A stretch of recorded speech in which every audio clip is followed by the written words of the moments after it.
All right, it shows as live.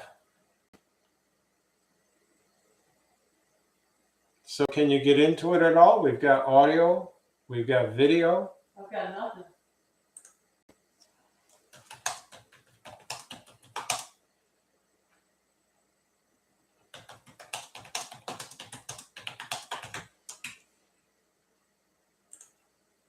All right. Hey folks, I don't know if anybody's able to come on in here. I'm Dan with Cameron Home Solutions LLC, and we're attempting to do a live session tonight, a live stream, and we've done a few of these already. And our commitment is to get out here on Tuesdays from 9 to 10 and put it out there. We've got one person out on the chat so far. I'm just going to check. With Mary temporarily. I'm going to mute the mic just for a second.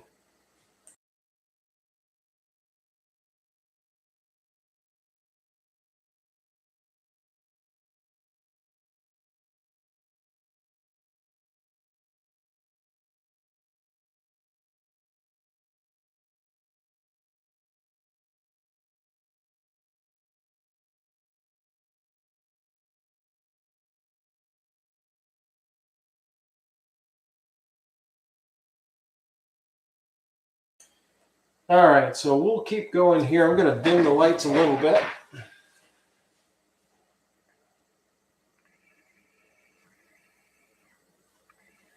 Let's see how that is. It's not bad at all.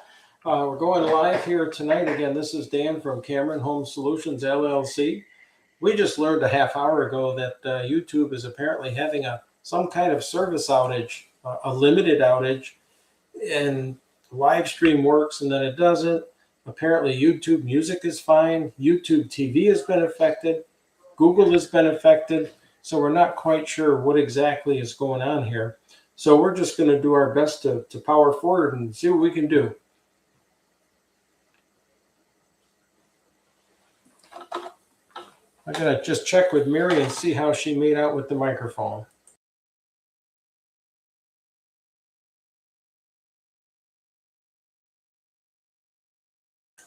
All right, we're going to have Mary come in and join us here. And by the way, did you happen to see if there were any comments showing at this point in the live? No, there were no comments. Okay, there might be something. Well, we're going to just move over for a little bit. Mary's going to come in right on the scene. This is my wife, Mary, coming in. And what we're doing is we're Cameron Home Solutions LLC. We're headquartered down here in Southwest Florida. And we've lived down in Southwest Florida about, 14 years now? Yeah. Right? Yeah.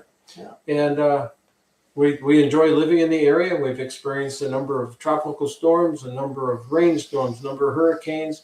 There are a lot of people that have been through way more than we have, but we took our experiences. We've helped hundreds of people with hurricane plans and storm plans. We've helped many people get set up with an actual disaster plan for their home and for their family. And we've also just worked to educate a lot of people on what you need to do to prep for storms. And we decided to write a book about it. We wrote a couple books so far, and we can get into that a little later. We also decided to take this long-standing YouTube channel. We've been out on YouTube and doing basically nothing since 2014.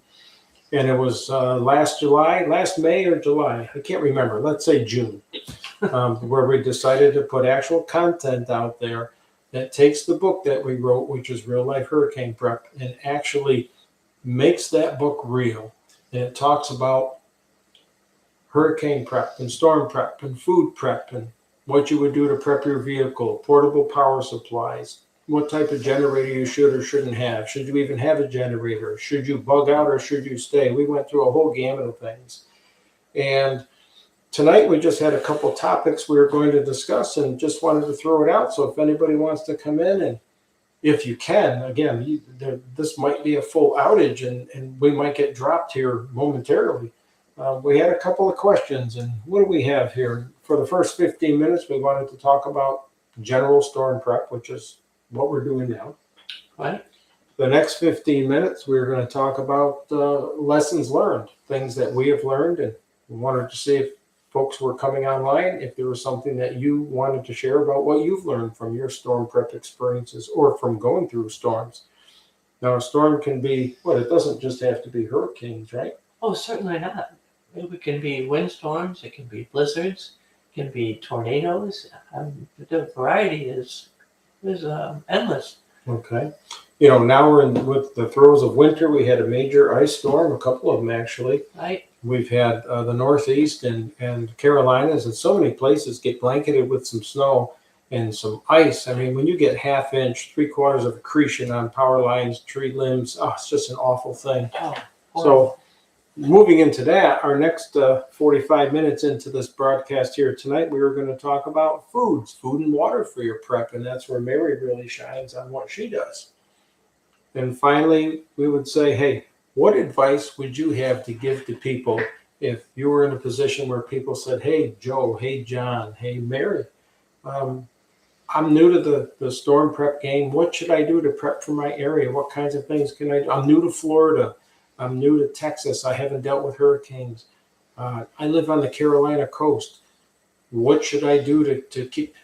Maybe some people would chime in and have some comments on that. So we'll get started again with general storm prep.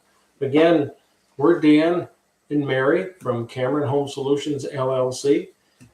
We have happy to say that we've got about 77 subscribers out on the channel now. So we're a small channel, but we're growing. We've had a lot of subscribers come in rather quickly. Mm-hmm. And what we're trying to do is just put our spin, our take on storm prep and the things that you can do to be prepped on a daily basis, the things you can be prepped for season-wise, because no matter where you live, you may have a hurricane season, tornado season, wildfire season, winter, blizzard, storms, ice storms. Maybe you're in an area that really gets rainy like we do in the summers. There are certain things you have to watch out for. If you're on a highway that's well drained or something, that's one thing, but there are cases when we get severe rain and wind down here, and portions of I-75, one of our major arteries from north to south in Florida, gets flooded out and road gets closed. People get diverted onto US 41 and other minor roads. Well, US 41 is not a minor road, but these things can happen. But a lot of streets will flood all over. I mean, not just in Florida, but you get a heavy rain and you live in a place where the streets are low, you're going to have some flooding. So yes, I'm just putting a chat out there. See, is anyone able to participate in tonight's live session?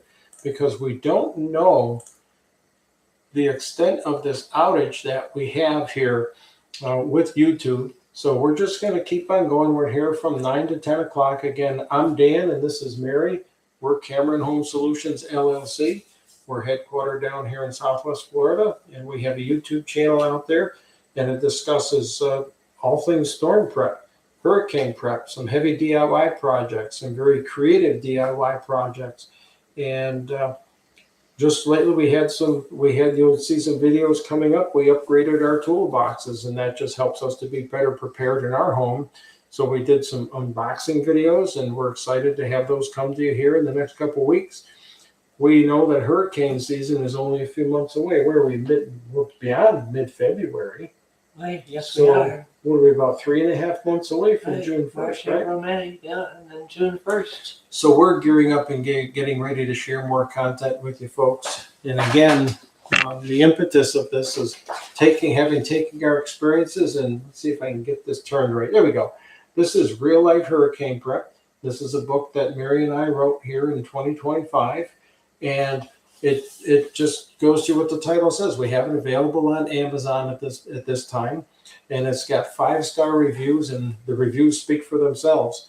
But we go through, and if we look at the table of contents in this thing, we run through suggestions for paperwork, food, portable power stations, generators.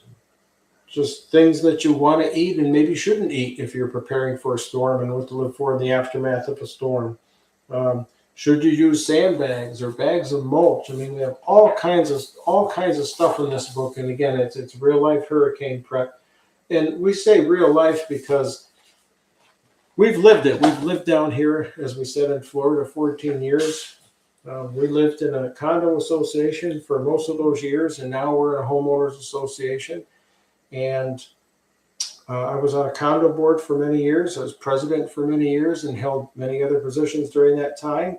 And of course, when the president's there, Mary was our first lady, and she was involved. You know, she may not have officially been on the board, but she was the board. Mary was the architect of our community's disaster plan. We did a major upgrade of the plan back in the mid 2000s. We moved down in there in 2012. And it was, I would say, about 2014 when that really took effect. So about 10 years ago. And it was from that we had been through so much and worked with our teams and residents that we decided to put our experiences together and just bring the successes that we've had out to the mainstream so other people can benefit, because we're amazed at how many people we run into that say, hey, we're new to Florida, we're new to the Carolinas, whatever. And we don't know what to do. We don't have a lick of knowledge about what to do for storm prep. Well, when we moved to Florida, we had never been through hurricanes before.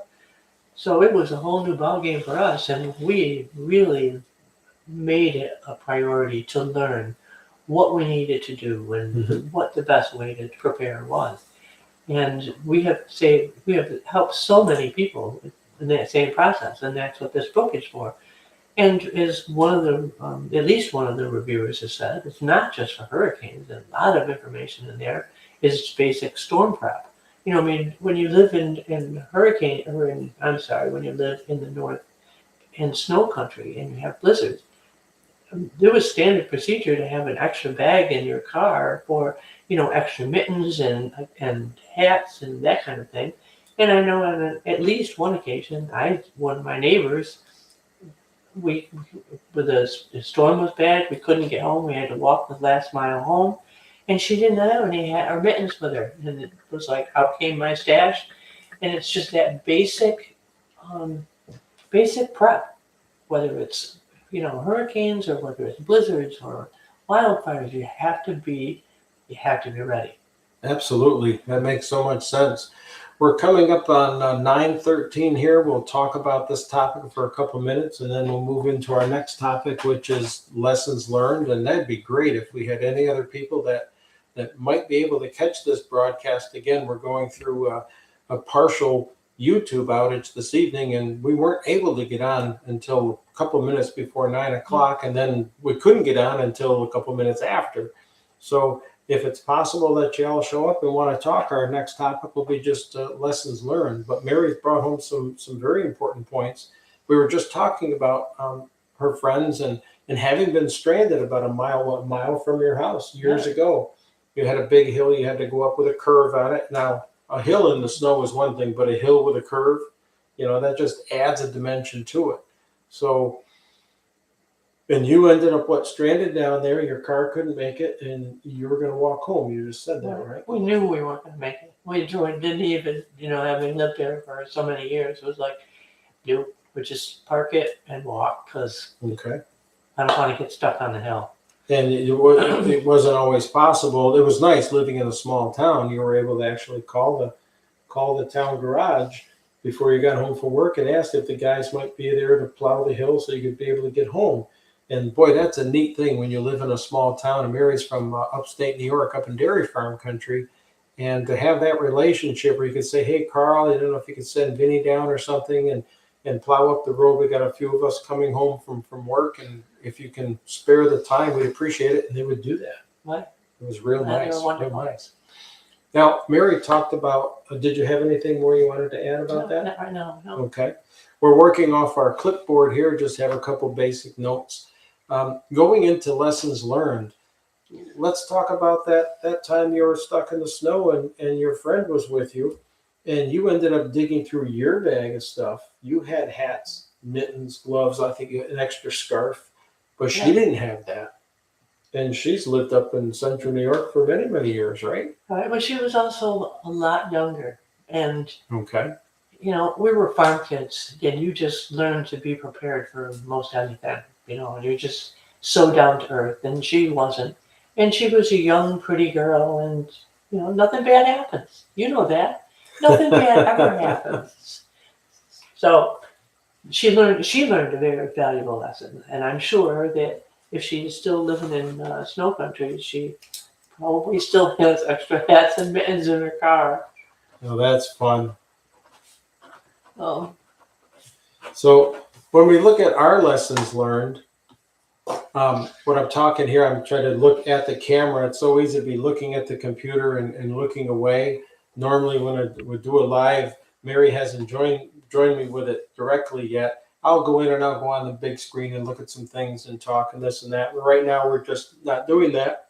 But we have to get used to looking at the camera, so yes. it's difficult. So we see the blue lines. We see we need to look between those. It's not always easy to do, right? Lessons learned. What were some of the big lessons that we learned down here from the hurricanes and tropical storms that we've been through?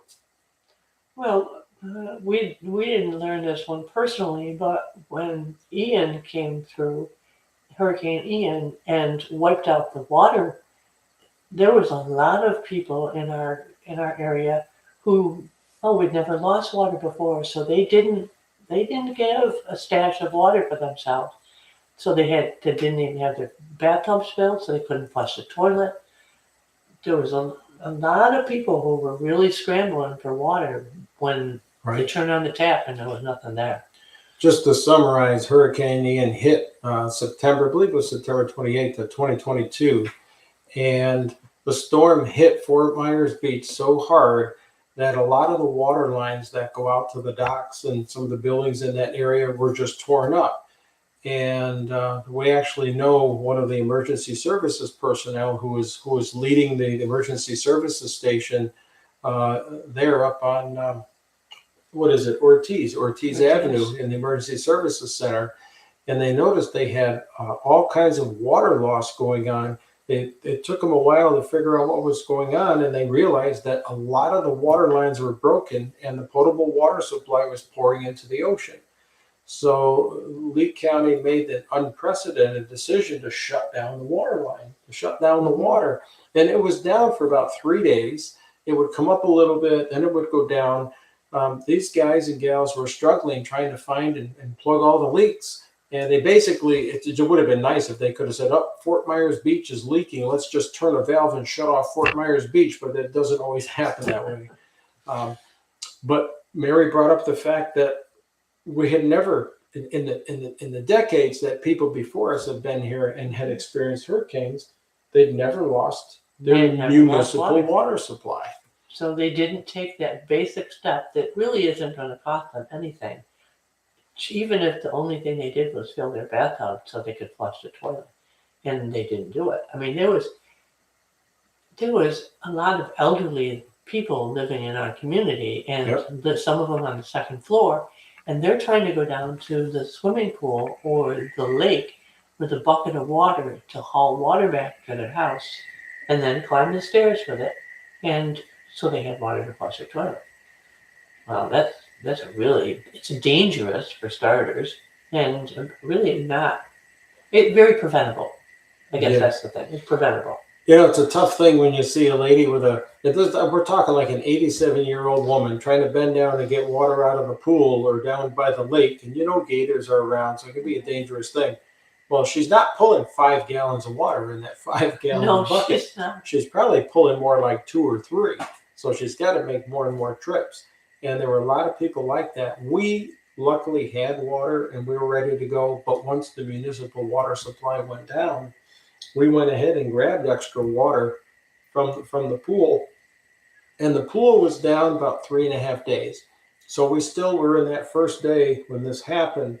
And you know how it is with a pool in Florida when it goes down, or actually anywhere in the country. If you have a pool and you don't have the pumps running and the chemicals being added regularly, at least for us, it turns green. It turns into a liquid jungle. So our lesson there was it's a good thing we had water that we were prepared. We had water that we had put aside right at that. I got tongue-tied there. It's good that we had water set aside for ourselves for a period of time. We also grabbed additional water once we learned the water supply was down. But that was a community-wide lesson learned, I think, for all of the county and so many other people.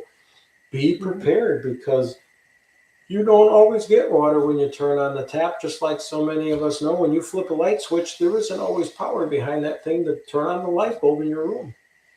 Yeah, it's CYA. You know, you have to prepare for the worst, hope for the best, prepare for the worst. And I'm not sure when we started collecting all those extra bottles that we would set aside. And then, because there's a storm coming, and you've got so much. You don't have to go to the grocery store and buy a lot of water. You've got pots and pans, and we saved a bunch of plastic bottles and just filled them up. And then if the water, like in that case, when the water line did go down, we were in great shape. That it really worked out well. I just threw another chat out there and just asked if you had any lessons learned from storms that you may have been through. Mary was talking about one of the earlier things that we did when we came to Florida. We wanted to make sure we had a good water supply in case a hurricane hit us and we were without power and without municipal water. We actually were one of the people who prepared. So we had a number of plastic bottles that we kept in milk crates. We had about 6 milk crates, and they would hold about 6 or 7 1.75 liter bottles. And they would hold water. We would keep them empty and we would keep them covered. And they were up on the top shelf in our garage, so they didn't get much light. They didn't get dusty. But when a storm was coming, we would pull those down. We would fill those up. We would also fill our tub. We would fill pots and pans, other things, depending on what we saw for a storm track and depending on its severity. And we were ready to go. We had water to flush toilets with. We had water to cook with. We had extra water for some of our elderly neighbors, because we always had older people who were around who just weren't able to get around like we were able to and still are able to. But it's a very good thing that we did that. And I think that was probably back in maybe 2013, 2014 when we started doing that. It had to be about the time that you worked on that rewrite of the plan. Yeah, right. Okay, well, that's a good thing. You know, we talked about power, saying that you don't always have water when you open your spigot. You may not always have power when you flip on the light switch. Well, we have a big lesson learned from that. We went through Hurricane Irma, and we did not have a portable power supply. We were without power for 6.5 days. We did have a diesel generator, and we had only put aside 25 gallons of fuel. So with that machine burning about 1.3, let's say it burned a gallon an hour, we could only use the generator for a few hours a day. Well, a couple days into the power outage, which again turned out to be almost a week, almost 7 days, 6.5 days, I was out there scrambling for hours looking for diesel fuel. And boy, I learned something. In the beginning of a storm, we've had diesel generators and we've been around diesel machines all our lives. So we're both very comfortable with that from the farming and construction backgrounds that we have. So diesel was always readily available. And I'll tell you, right up until the winds start blowing, you can pick up, at least in our area, you can pick up diesel. And I picked up diesel for Hurricane Irma, and people were asking me to borrow the pump. And I said, you don't want to pump this in your tank because I'm pumping diesel. We're not using gasoline, because the stations were out of gasoline. It was amazing. But then after the storm, it was rough. Then after a couple of days, fuel supply started to come back, but gasoline came back first, right? Not diesel. Boy, we learned quick that next time we had a storm come up, we made sure we bought extra fuel cans and we had an extra tank aside, and we did what we needed to do to make sure we had it. But one of the things that we didn't have was a portable power supply. We could not watch television. We could only listen to the car radio. And that was usually when I was out trying to find fuel and the ladies were home. We got to Hurricane Ian, and boy, we had that Ian, let's see, Irma happened in what, 2017, right? Yes. September 2017. Yeah. Then we get up to Ian. Well, by then we'd done a lot of prepping, helped a lot of people. We thought we had our game really tight. We put an inverter in the van, and we said, hey, we can just fire up the van and it'll have enough power to power a couple televisions and help us out for our communication needs. Well, the storm hit and it was so fierce that we had our garage locked down. Yeah, we did. And we had 3 Miami-Dade rated garage door braces on our 160-mile-an-hour hurricane garage door, and we didn't want to open the thing, and the storm lasted for hours and hours and hours. So we had no communication once the cell towers went down. So here we are again. We go through another major hurricane, and we don't have a portable power supply. Well, I'll tell you, that storm hit September 28th. And by the end of October, we have a Jackery 2000 power supply that we bought in 2022, and we just bought a second 2000 watt power supply here in May of 2025. So that's not going to happen again. And it doesn't matter what you buy, whether it's a Jackery, Blue Eddy, whatever you want. If you take some of that new technology that's out there today, it can really help you. And we could get into that and get more in depth, but we're really nearly done with this topic. We don't have anybody out there at this point. Again, we don't know how the outage is going. I'm Dan, and this is Mary. We're Cameron Home Solutions, LLC, and our YouTube channel is about storm prep DIY projects. Our main thrust is hurricane prep since we live in Southwest Florida, and we've been involved with it for many years. So we wanted to go out there. We wrote a book called Real Life Hurricane Prep, and we also have a cookbook out there called You Gotta Eat, and that's for another topic for another time, or maybe later on. We'll get into that when we get to the next topic. But we're here to bring information to you, and if we have any subscribers or anyone publicly who may be interested in popping in on this live chat, by all means, log in and feel free to do so. We'd love to hear from you. Did I interrupt you, Mary? Did you have something to say there at that point? No. All right. We've got 3 minutes left on this topic. What other lessons do you recall that we learned from the storm? From any of these storms, tropical storms, anything else? Well, I think one of the things that we learned is that you really need to take some of the source of information about how to prepare for a hurricane with a grain of salt. I remember the story that was on Facebook that you should open up your screen door on your lanai so that the wind could blow through. Yeah. I remember that now, yes.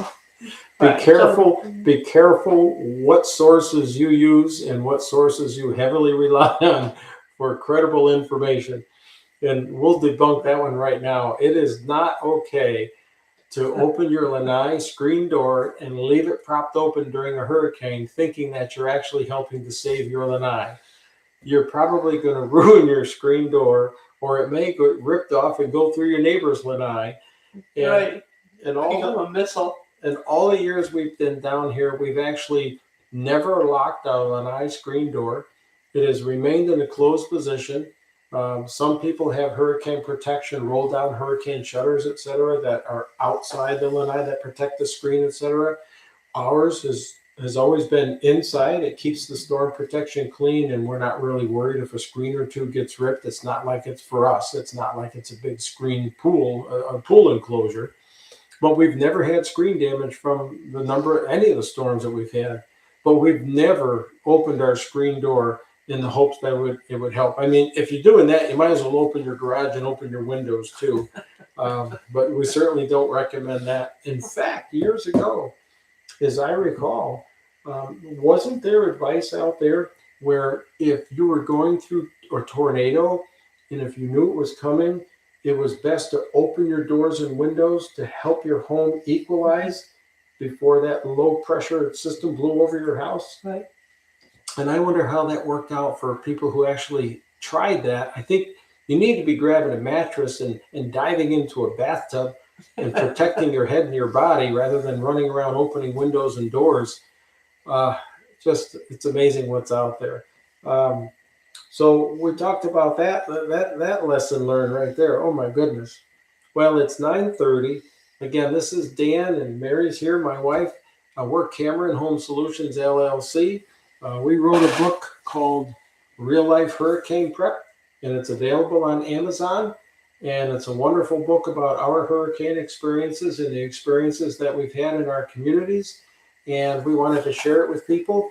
Now, we've taken this YouTube channel and we have presented uh, YouTube content, and we're also putting more content together to tie the book to our videos so people can have real life experience, so they can read a story and actually watch a video and learn something from it.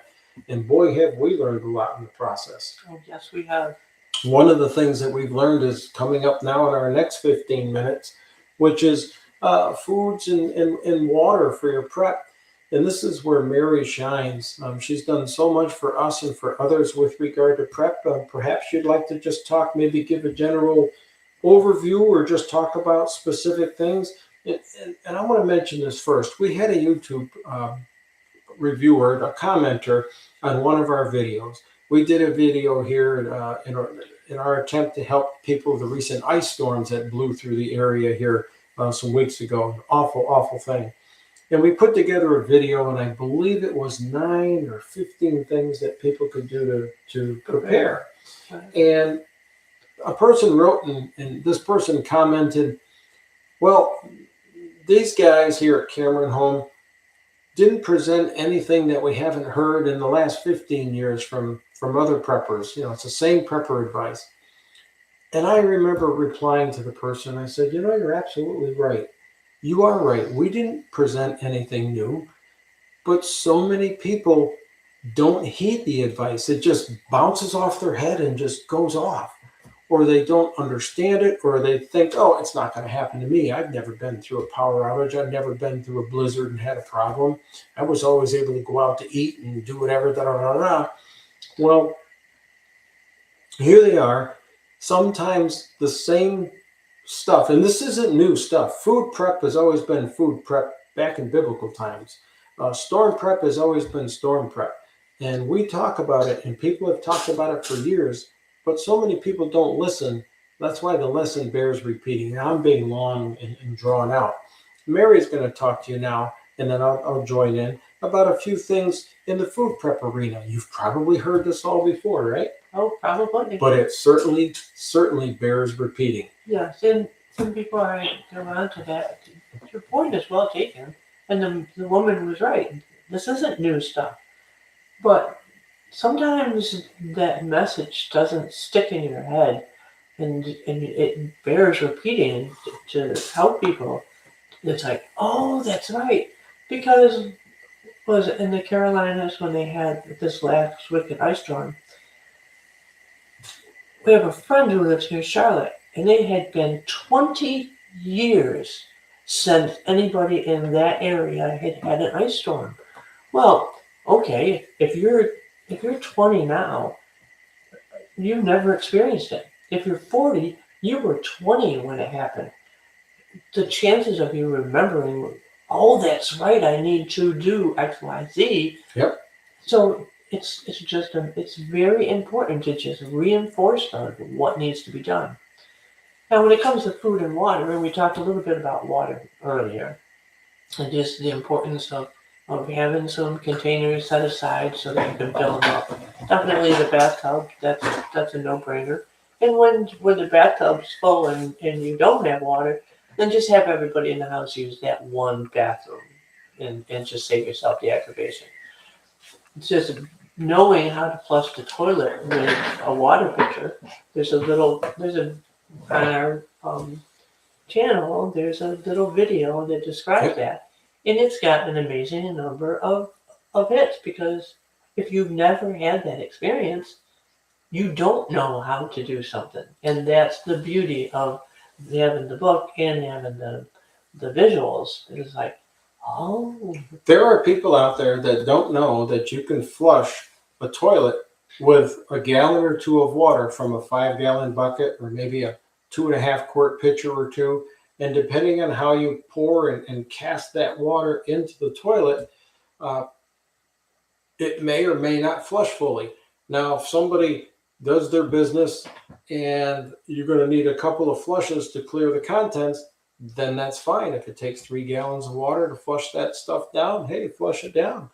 People don't realize that when you're prepping for that sort of thing, and we're supposed to be talking about foods and water, but I guess we're talking about water. But let's finish this up.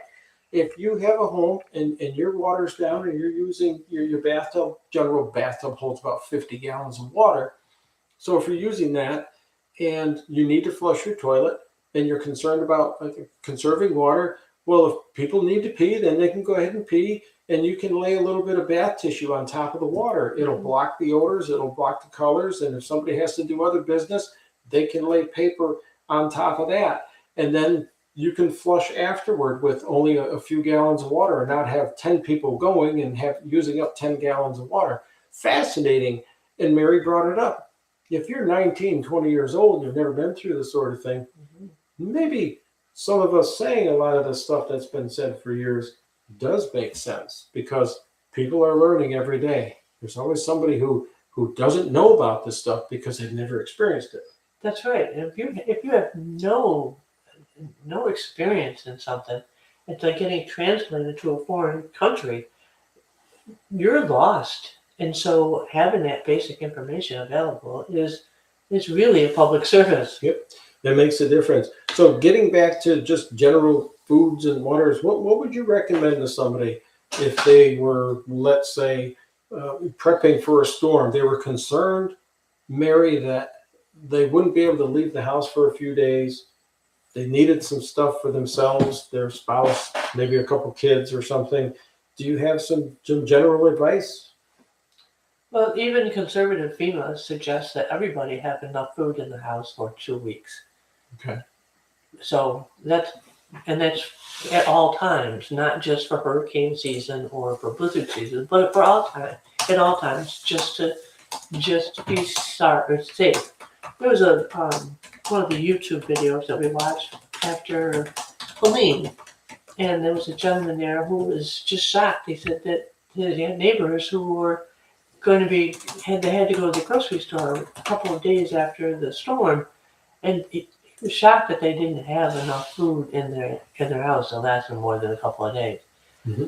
It's really not difficult to accumulate that food if you can set aside a section of your pantry that's basically like that's hurricane food or that's emergency food. I mean, you use it, but make sure it gets replenished. It does take a little thought. You don't want to be buying something that your family's not going to eat. You know, I mean, it's whatever that item is. You know, what one person loves, the next person won't bring to their lips. Right. But you know what your family wants to eat and what they will eat, and so if it's too much to do it all at once, then come up with a list of what would we eat for 2 weeks, and then just start stashing stuff and having it at the ready. A lot of the one of the big things that you have to be concerned about is whether or not you're going to be able to cook. Right. You know, we had a friend of ours who it was before Hurricane Ian, and she was helping this elderly woman, taking her to the grocery store before Ian to make sure she had all that last bit of stuff.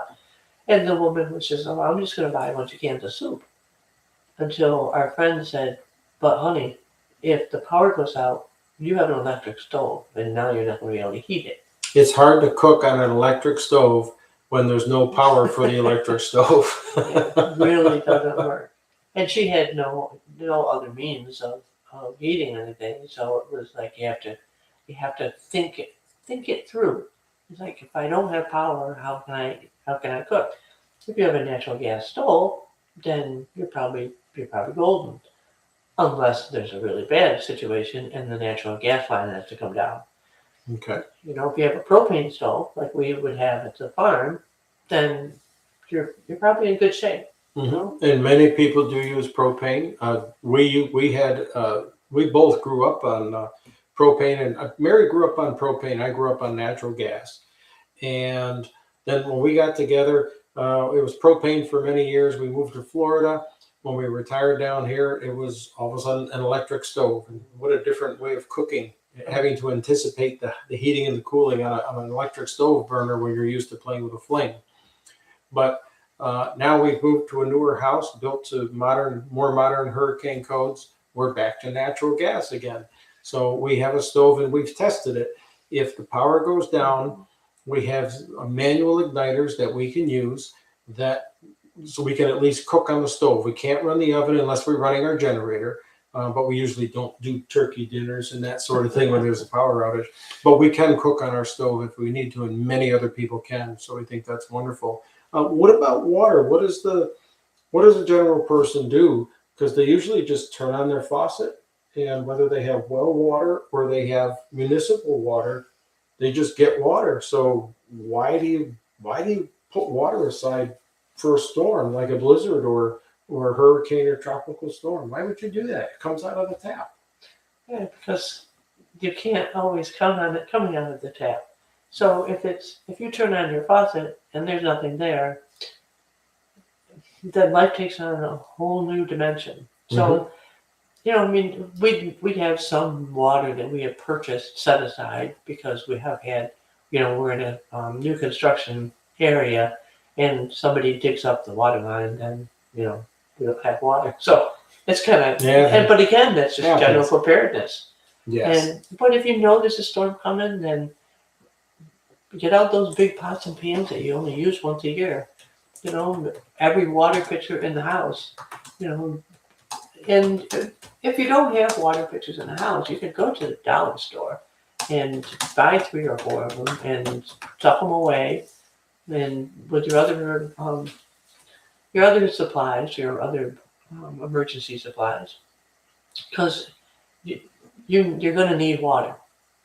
Do you do this all at once? Should you go and spend $1,000 on food and water and this and that and just totally hammer your house? Or do you just pick up a few things and turn this into a long-term project? What's the easier thing for people to do generally? Busy people, busy families.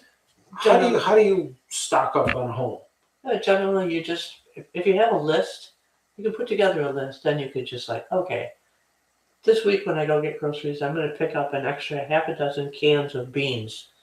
And then when you bring them home and you stash them, and then you go to your list, and it's okay, I got that.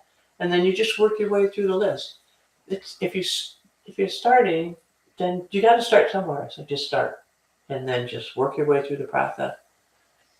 Okay. Sometimes this sort of thing seems so overwhelming. I have to get my kids to school. I've got to take care of my husband. I've got to take care of my wife or my parents or this or that. I've got a job. I work 12 hours a day, 4 days a week, and it's hard. I've got to spend time. I commute an hour. There's not a lot of time in a lot of people's lives for this sort of thing. But what we've learned is that you just take it in baby steps. And it seems overwhelming at first, but when somebody cooks a nice big pizza and you've got this big pie right in front of you, how do you eat it? You eat it one bite at a time. You might cut off a slice, but I don't care if the slice is this big or this big. You eat one bite at a time. And that's how you attack any of this storm prep stuff. You make a plan for yourself. And that's what we offer. We offer in our book and in our videos, etc. We talk about having a plan, taking the experiences of others and working on something that works for you, and then putting that plan into action and realizing that it's okay if you can't put it all into action in the first day, week, month, or year. It takes time to do this sort of thing.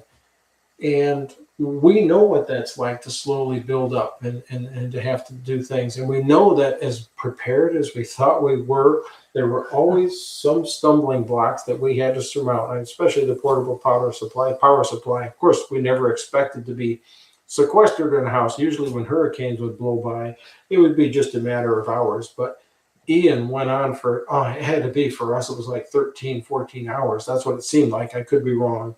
I don't remember back in 2022 to that extent, but it wasn't until after midnight that we were able to open the garage door and wheel that generator out and get the power up and running and cool down the house and actually have a television running so we could learn a little bit about what was going on. But thank you, Mary, for bringing that up, because having the food, having the water on hand, you don't have to have it all at once. No, you don't. You work as your wallet allows, as your family allows, and as your life circumstances allow. It's 9:45. We got another 15 minutes here. Our topic for the end was to wrap up was going to be, what advice would you give to other people? So again, we're Dan and Mary. We're from Cameron Home Solutions, LLC. We're headquartered down here in Southwest Florida. We've lived down in Southwest Florida about 14 years. We wrote a book called Real Life Hurricane Prep. And what we're doing with our channel is taking that book, and this is available on Amazon, by the way. It's got wonderful 5-star reviews. We're taking this book and we're taking the information in it and we're bringing it to life with our videos in our storm prep portion of our channel. And the thing that we've learned is we had so many people teach things to us, and we've been able to turn around and give back to others. Mm-hmm. So the biggest thing that I would say is, in terms of what advice would you give to other people, is give of your knowledge. We're all unique. We have so many different experiences based on how we've lived and how we're living now.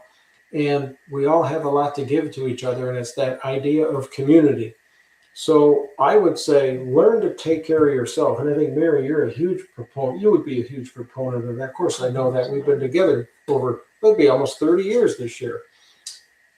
Take care of yourself first. If you can take care of yourself first, then you can help a neighbor and a friend. Mm-hmm. And if you can help a neighbor and a friend, teach them how to take care of themselves, then they can take care of a neighbor and a friend. And now you've got the community taking care of itself. And I'll bring this right up now. It says right here, what advice could you give to other people? Do not rely on government services. Do not rely on the ambulance service, on law enforcement. If a major storm comes, they don't go out when the wind is super blowing. They don't go out when the hurricane winds are blowing. They certainly aren't out there when the tornadoes are swirling around. If they can avoid that stuff, they want to be safe too. We all need to learn self-reliance, and that's one of the things that you'll read about and hear about in our videos and in our book. Mary coined the term self-reliance. Is the best insurance. Is your best insurance. The best insurance is self-reliance. Learn to take care of yourself. Learn how to do things for yourself. And there are so many people that either live on the edge today, or they live in such a way that they don't have the basics that they need in case something happens.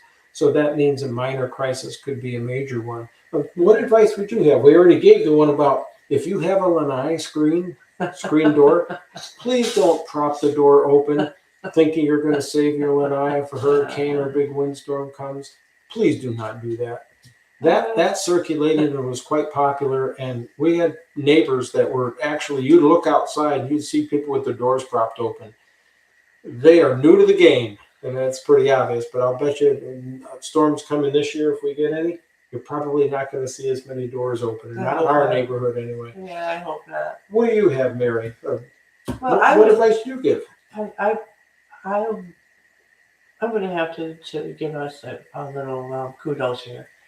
And I really would encourage people to go to Amazon, pull up our book, and read those reviews. Those reviews, we can say what we want about the book, and we can talk about all this stuff. But when you listen to the reviews and other people who read this book, and they just really appreciate its readability and its practicalness, and that's what you need, is real life hurricane preparation knowledge. And that's a really wonderful place to get it. That's great, Mary. Thanks for bringing that up. I look back when I was a kid, I had my parents and I had my grandparents. And it always seemed that whenever there was a real issue, it was the grandparents that we went to in our family. Can you help us with this? Can you help us with that? Oh, we've got a storm coming in. Let's all gather at Grandma and Gramps' house. All right, we're going to Gramps' house and Graham's house because we think there might be some flooding, and we're going to be out of school for a day or two. Let's go up there and go to Grandma and Gramps' house. Well, I was 8, 9 years old back then, and now I'm 60. Now I'm old enough to be a grandparent. So people are looking to me for advice. So I think about that. You want to be the good grandparent. We had awesome, wonderful grandparents in my family that were there for us because they knew so much and they learned so much. You could be that good grandparent for people around you because inevitably you've got experiences, or if you're open-minded and you move to a new area and you want to learn how to prepare yourself in case a storm or calamity or something happens.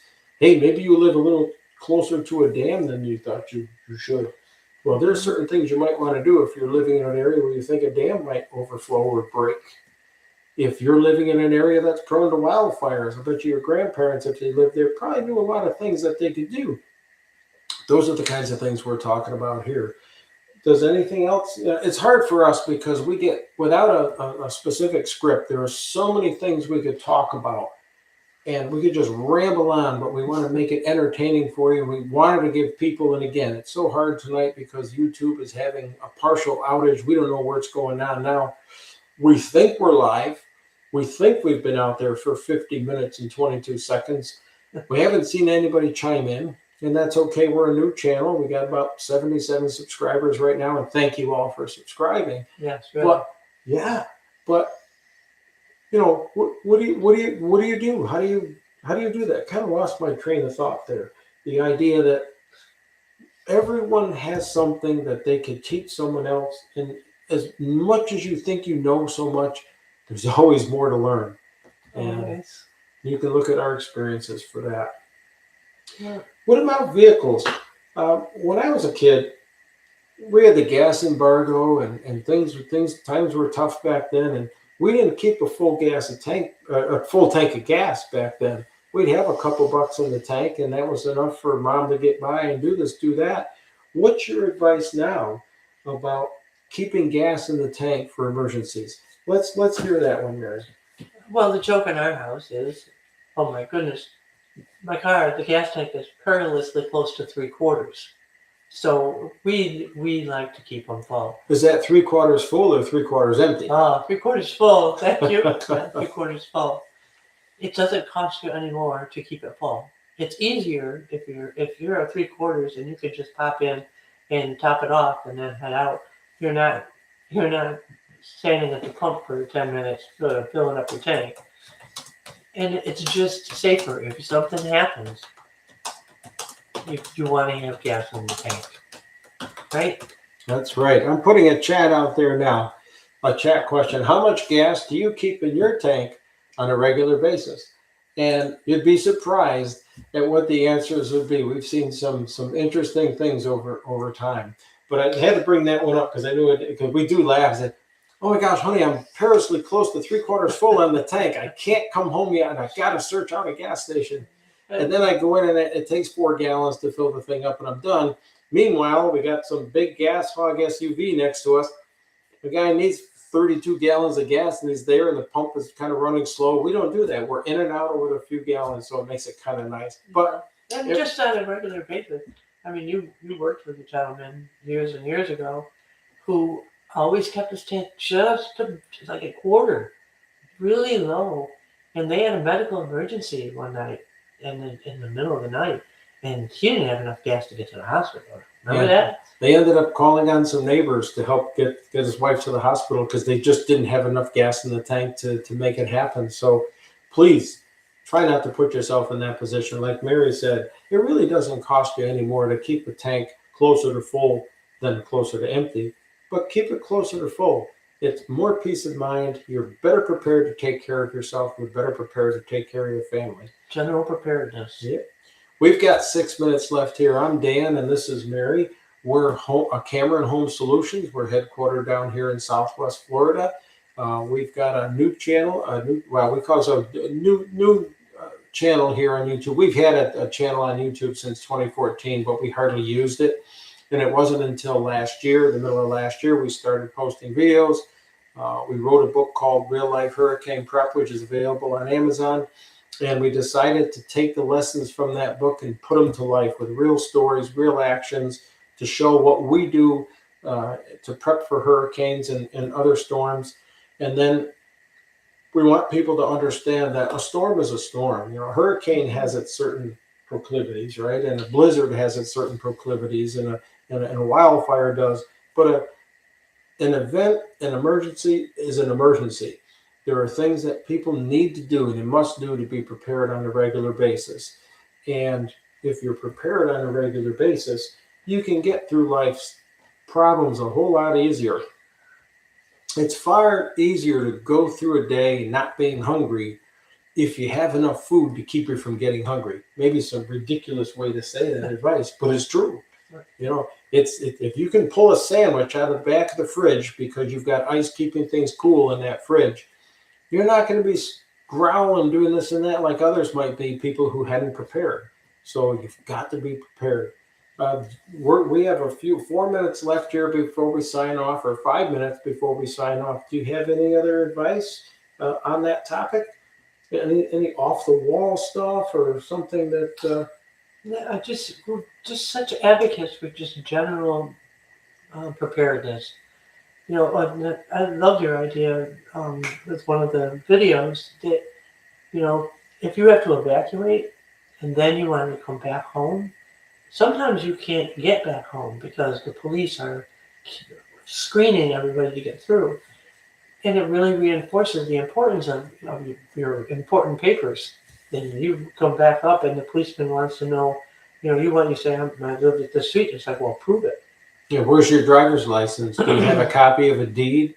Do you have a copy of a power bill from the last 90 days? Can you come up with something to give that person peace of mind and say, well, you say it's the yellow house on the left, and then you can show that, and the officer can radio to others. They can check it out and verify it. Yes. So if you have an emergency and you have to, this was part of a bug out, bug in video series. If you have to bug out or leave or evacuate your area for a day, a week, whatever, and it could be anything. It could be a chemical plant fire. It could be a wildfire. It could be a hurricane or tornado or something. If you have to leave, make sure you can get back in. Make sure you can prove who you are, because your smiling face isn't always what works in today's time, unfortunately. Some people have noticed there's been some changes in different cities, et cetera, with people's reaction to law enforcement, et cetera. But if you hold your head high, be kind, be polite, but have the backup documentation. This is who I am, this is where I live, and this is how I can prove it. It's going to make it a whole lot easier. And that's a real good tip that you brought up. And that's a video that I would hope would get more views, but we find that videos of that nature about bug out or bug in paperwork aren't very popular. But really, more people need to heed that. You need to be prepared. You need to have a box of papers. We talk about how to do that on our channel. Heck, there are so many other people, other companies that talk about this sort of thing. And it's not the first time. Going back to that YouTube commenter, no, I haven't heard anything new here. I've been hearing the same thing for 15 years. Well, a lot of people don't follow it. No, and good for her for paying attention over the 15 years, but, you know, yes, not everybody has. That's right. If you have anybody out there, we'd love to have you chime in and add that our question here at this point for the remaining few minutes that will be here is, what advice would you give to other people with regard to your neighbors or to your community with regard to storms? If you've been through a blizzard or an ice storm recently and you've had to do some things to prep for that and they were successful, you may have found some neighbors that weren't as successful or weren't as prepared. What advice would you offer them, or what advice would you offer others? That's what we're talking about right now. We've got some great videos coming up. We're learning, we're getting better and better. We just solved a video problem. We've been having some lighting issues as we're learning, because again, we're a new channel. The videos get better with time. You have to start somewhere. And I'm quite sure that some of our earlier videos will not be nominated for any Grammy Awards. But we ask you guys to be patient as you go through these. We're getting much more comfortable in front of the camera. That just takes time. We also just try to be engaging and entertaining, because we'd like to have you watch more and more. We'd like to be able to just throw you some great information, and we really want your comments so you can help us, guide us as to what you want to see, how we can best help you, because that's the whole thing. Self-reliance is the best insurance, but once you can take care of yourself, then you can take care of your neighbors, and they can take care of neighbors. Now the community is taking care of itself, and that's our whole point about storm prep in general here. So any last items here? Any other, what advice would you give? Now, let's say you've got how about a single older woman? What advice might you have? Is any piece of something that might help somebody who might be real nervous if a storm is coming and they're alone? That's a tough one for a lot of people, and it's just you have to think it through. You have to think it through and just okay, what if, and then just set yourself up Okay. and pray. Boy, that's for sure. Well, we've reached our hour here. For those of you that may have chimed in to listen, thank you very much. We've had apparently a partial outage here of YouTube services, so we're not even sure how many, if any, people have seen this, but this video will be available in our archives as long as the streaming doesn't go down. We want to thank you. Again, I'm Dan from Cameron Home Solutions. This is my wife, Mary, and we're out there talking about DIY, storm prep, hurricane prep, heavy-duty fix-its that we do in the garage, etc. Great stuff. We'd love to have you stop by, and we appreciate your taking the time tonight. Do you have any other words for anybody there? Visit the channel. Thank you for stopping by. We appreciate the time. We'll see you. I'll be out here next week. If Mary's on the schedule, she'll be able to be here with me. If not, it'll be me. We'll see you next Tuesday. Hope you come by. Thank you very much. We'll see you in the next session. Bye now.